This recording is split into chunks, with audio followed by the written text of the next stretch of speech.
One thing that basically all successful critics have in common is that we're writers, or at least speakers. We kinda have to be. Our job is to take a subjective memory of our experience with art that really only exists inside our heads and translate it into a message that can be understood by other human beings who don't live inside it. You need to have at least an above average command of your native tongue to do that effectively. It's a skill that takes a lot of practice to hone, and I'd wager that most of us practiced it by telling, or at least trying to tell, stories.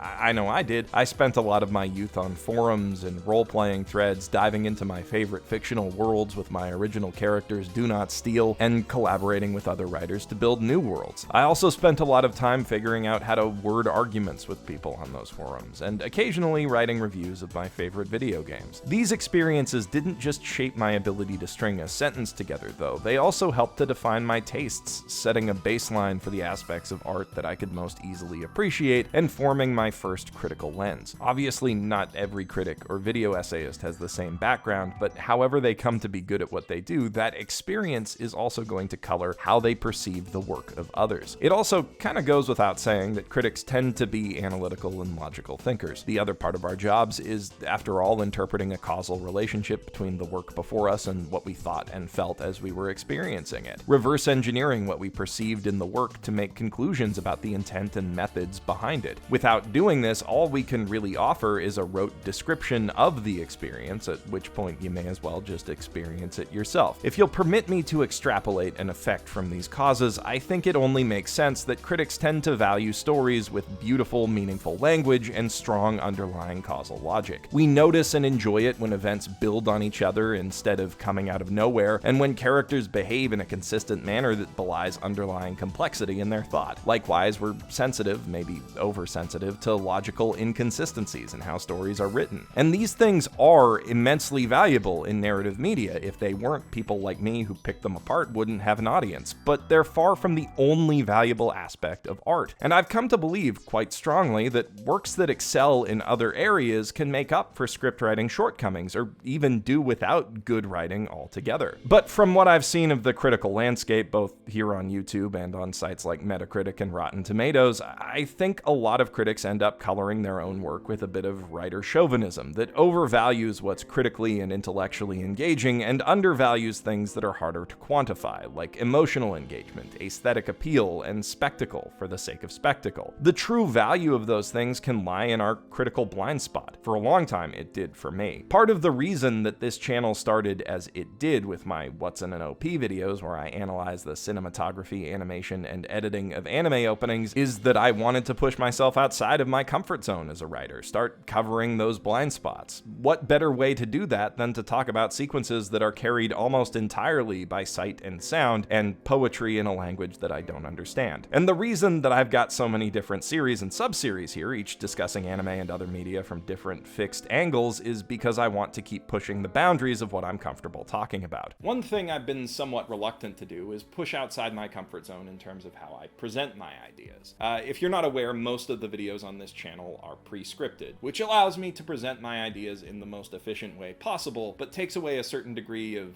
authenticity and freedom of thought that I'd have if I was vlogging. Because it felt appropriate to today's topic, and also I'm very tired and I need to get a video out to appease the YouTube overlords, I decided that it would be worth experimenting and trying something new and going off script. I mean, I'm not entirely off script. I've got notes on my phone that I'm working off of, because if you guys have seen my movie reviews, you know that when I go completely off the cuff, it can be a bit of a rambling disaster. I figured that this would be a good way to break out of my usual rigid way of thinking and have a more conversational discussion of these ideas instead of arguing them at you in the form of an essay. So let me know what you think of this approach by leaving a comment and clicking the like button if you like the video.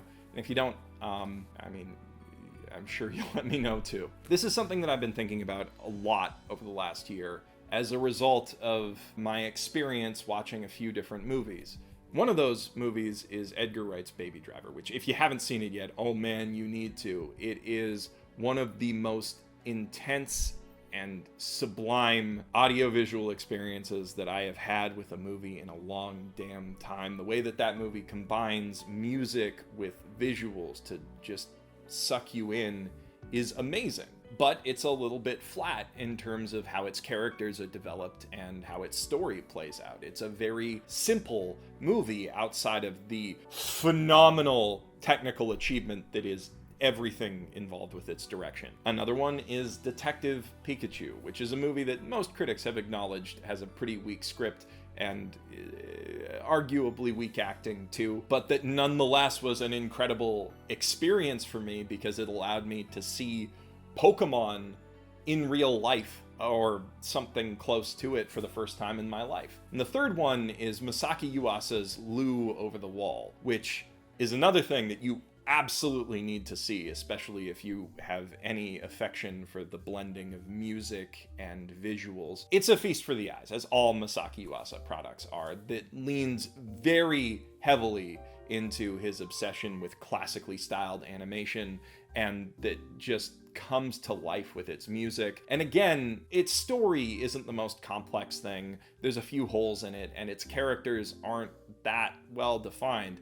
But it was one of my favorite movies that I have seen in a long damn time. All of these movies are. I love all of these movies unambiguously. They're among my favorites that I've seen in the last few years, but all of them have been fairly dinged for having weak scripts. Lu Over the Wall especially is very driven by emotional logic. I'm not a fan of this idea that certain movies you just need to turn your brain off and enjoy, but these movies have all managed to push me into that state, more or less, or the state that I think that people are describing when they say that, because I think that these movies do engage my brain, just a different part of it. And understanding how that works, how a film can get around the logical side of your brain and go straight to your heart, is valuable. It's something that I want to get a better grasp on as I work on more criticism of anime and other things. It's something that is difficult to put into words for obvious reasons. And in the past, I have certainly not given anime and films the credit they deserve for excelling in areas other than just having good writing. SAO fans will immediately jump on me for that, and to a certain extent, I think that's fair. I've been very nitpicky with that show, and I do think that there are some fundamentally rotten ideas at the core of how its stories are written. I think that they could be a lot better, and I think that the way that they're written takes away from my emotional enjoyment of that show. But at the same time, maybe it's not meant to be an immersive, fully thought out world that I can inhabit. Maybe that's just meant to be window dressing on a fun adventure where a lot of sword fights happen. If you're enjoying it for that, it's okay to not be bothered by the story not making complete sense. There are aspects of the show that are absolutely incredible, like the soundtrack. I've never said a good word about it before, but I could say a lot. It's one of the best in anime. Like, I can hear that main battle theme playing in the back of my head just as I'm talking about it right now. It is incredibly memorable and well composed. These are things that I would like to learn to appreciate more, and things that I like and things that I don't. I'd like to get away a little bit from story nitpicks. That said, I am currently working on a very long and very detailed review of SAO Alicization that was actually supposed to come out today, but it needs a little more time in the tank to be as good as I can possibly make it. And in that, I do pick apart some of the story logic, but I'm trying to get away from that because I think that it's kind of weak criticism that doesn't always hit at what really does and doesn't work about anime or video games or movies or what have you. Nitpicking stories like that is fun to do, and it's a pretty popular method of criticism. One thing used to justify that laser focus on story consistency is this idea that a good story is really the only aspect of a work of art that is guaranteed to stand the test of time. I don't think that that necessarily holds much water, though. I mean, film and anime history is packed full of powerful images that have lasted long past any of the ideas surrounding them. I mean, think about the works of Hayao Miyazaki and how many images from his film just stick in your head. To me, the image of Laputa emerging from the clouds is baked into my memory more than almost anything else from anime. And on the film side of things, Stanley Kubrick has written a number of brilliant movie scripts, and they do get quoted a lot. But more than that, the imagery that he's come up with for his films, like The Shining, 2001, A Clockwork Orange, just saying those, I bet you can picture certain shots from those movies because they're ingrained into our popular culture. Those are timeless images. And that's something that film can do without necessarily needing a narrative framework to support it. And even if we ignore the aesthetics of shot composition and focus entirely on special effects, which are always getting better and better, and the hardware driving them is always getting better as well. Yes, special effects age, but at the same time, when they're well used, they do stand the test of time. One of the earliest examples of CGI in film, Terminator 2, with the liquid metal cyborg. Yeah, it looks a little bit fake right now, but at the same time, the image of the T-1000 melting and changing into all of these different people as it dies still remains in my head.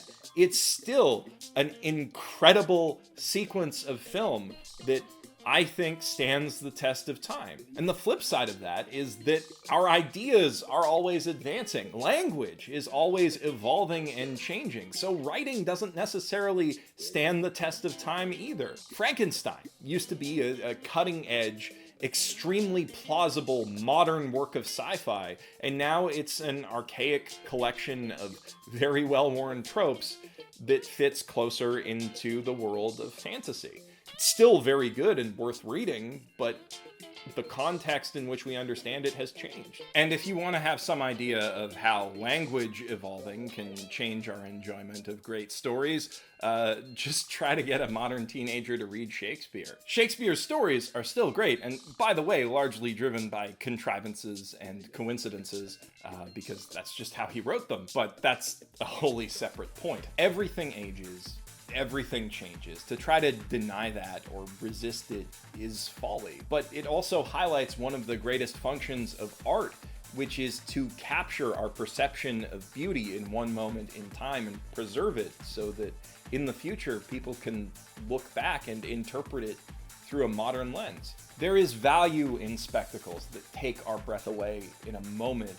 And even if they don't necessarily hold up aesthetically over a long period of time, there's still value in looking back at those things and seeing what once wowed people. It's not like something losing its shine means that it loses everything that made it special. There's value in spectacles that can take our breath away and fill us with awe right now. I don't have to explain that to you because you've felt it when you've seen a movie, when you've watched an anime, maybe even when you've played a video game. Those things that speak to the back of our brain and that just make us go, oh my gosh, I love that. Even if in the future technology is going to catch up to those things and that kind of imagery is just going to become commonplace, possibly because of the influence of a film that introduces it, that doesn't take away from the value that it has to the people watching it at the time. I feel like that should go without saying, but there have been a lot of arguments to the contrary. I bring all of this up for two reasons related to the recently released Godzilla King of the Monsters. The first is that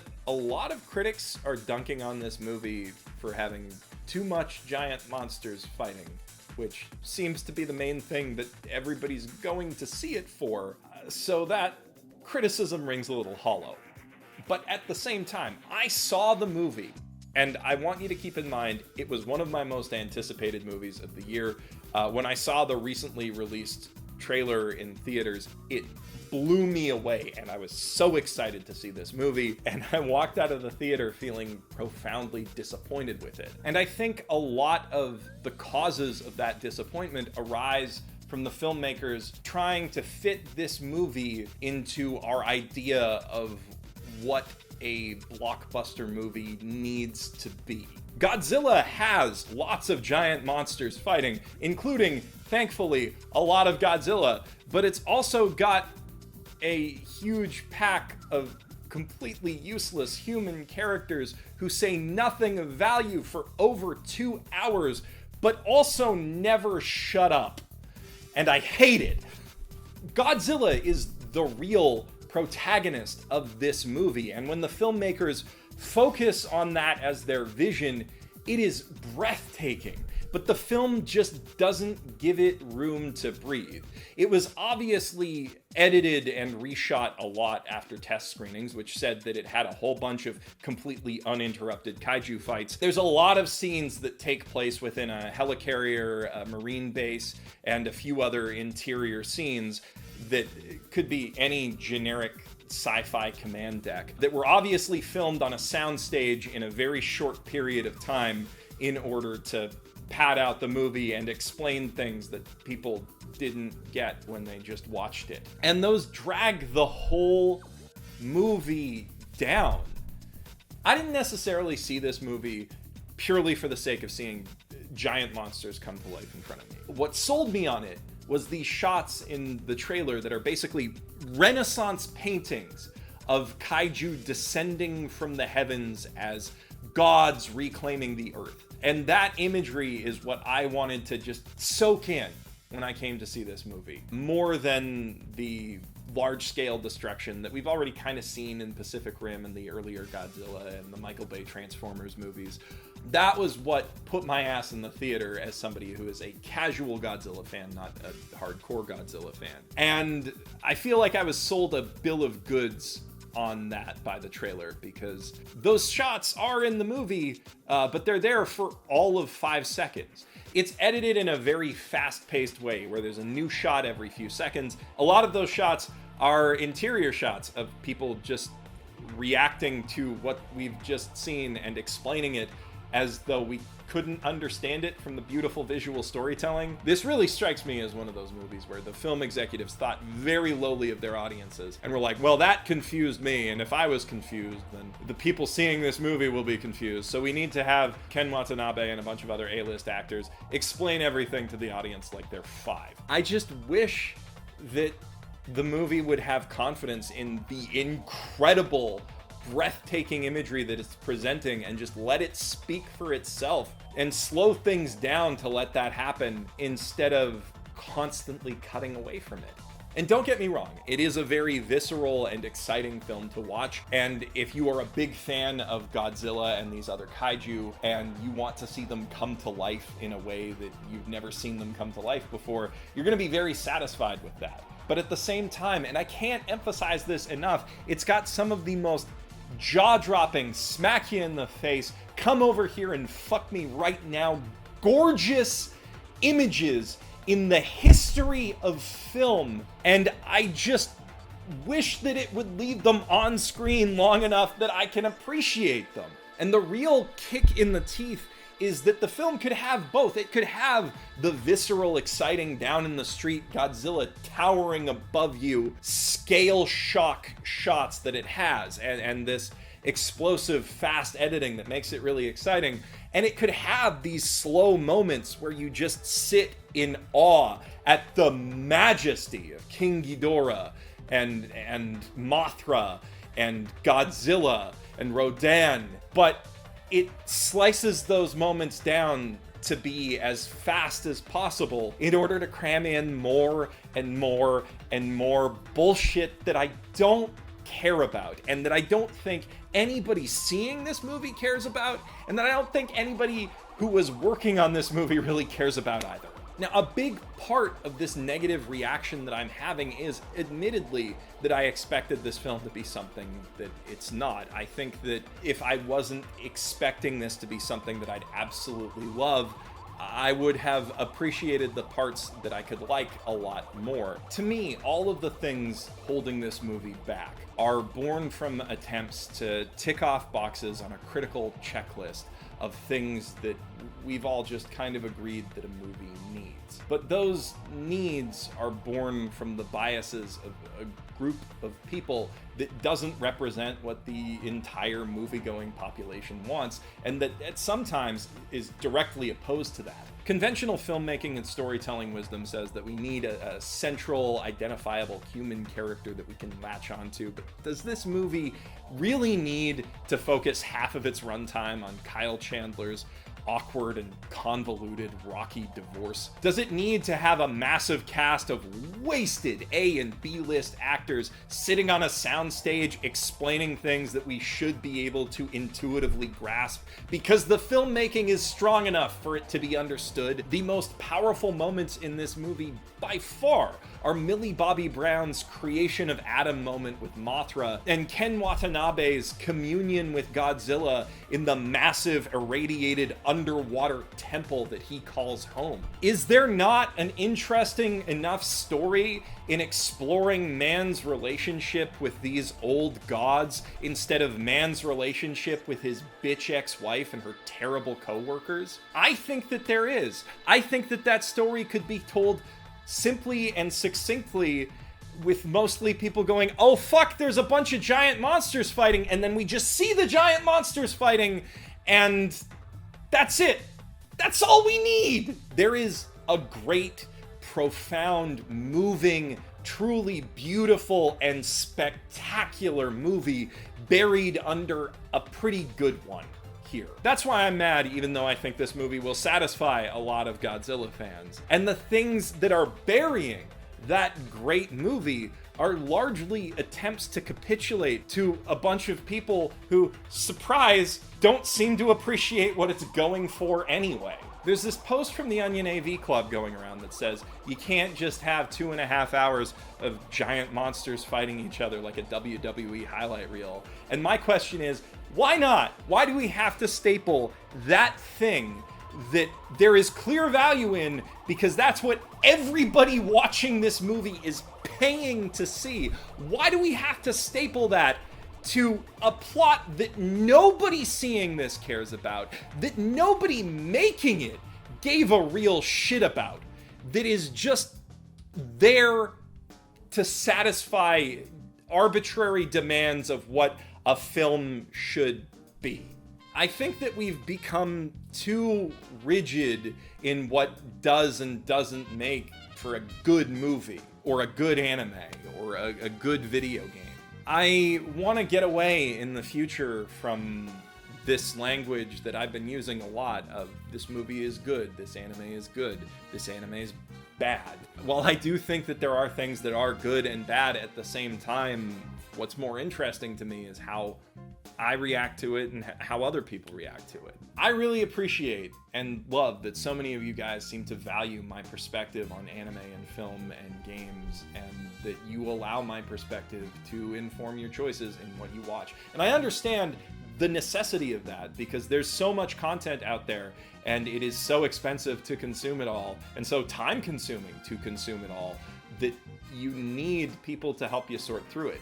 But it's important to remember that my perspective is just my perspective, and it is inevitably going to differ from yours. Any critics will. All critics come to this job from a range of dispositions that doesn't represent anywhere near the full scope of human thought and human experience. And while we can try to get outside of our own heads and understand what other people appreciate about art and understand other people's perspectives, we're ultimately limited by that. And how we present our limited perspective further colors our interpretations and further limits how we think. Again, that's a big part of why I tried to go off book and do this as an unscripted video. It's a big experiment, and I think I'm probably going to publish it to the channel no matter what, unless it's a complete disaster. But the other reason that I did this is that I'm kind of more interested in conversations where lots of people share their perspectives and talk back and forth and try to understand each other. And I think that this format is probably more conducive to that than an essay where I sort of argue my case at you. This is the case with all of my videos, but I want to make it really clear here. This is a statement on how I perceive art and the discourse around it. I'm not saying that everybody watching this has to agree with me. I want to further a conversation, not end it by telling you what to think. This has gone all over the place, but I really think that we should be placing more value on subjective, thrilling, breathtaking spectacles and experiences as something that is of value, distinct from the narrative backbone that holds it up. I don't know if I've conveyed that as well as I could if I had written all of this out, but I'm trying to capture a feeling here, and sometimes just writing things down and reading them out doesn't always encapsulate that. Well, the camera ran out of memory as I was talking, and I completely lost my train of thought, so I am just going to cap this off here by asking you guys to do something for me. I would love it if you could let me know in the comments below what some of the most memorable and impactful images and spectacles in video games and anime and movies that you've experienced have been. And I would love to know, if you feel up to it, what you think made those hit you as hard as they did. Because that is really something that I don't think we discuss enough. I think it's something that we don't take enough time to appreciate. While it is difficult for one person to put into words, if we all try, I think it might help to crystallize some of that. I appreciate you sticking with me through this experiment. I would also appreciate you letting me know if you thought it was any good or not. And while you're down there, if you want to see more videos that I promise will be mostly scripted in the future, including a review of SAO that is coming out very soon and that I think is pretty entertaining, but I'll leave you to judge that for yourself when it comes out. Hit the subscribe button and ring the notification bell to make sure that you don't miss that or any of the other videos that I put out every week, mostly about anime, but sometimes about movies and video games and other things that matter to me. I'm Geoff Thew, professional shitbag, signing out from my mother's basement.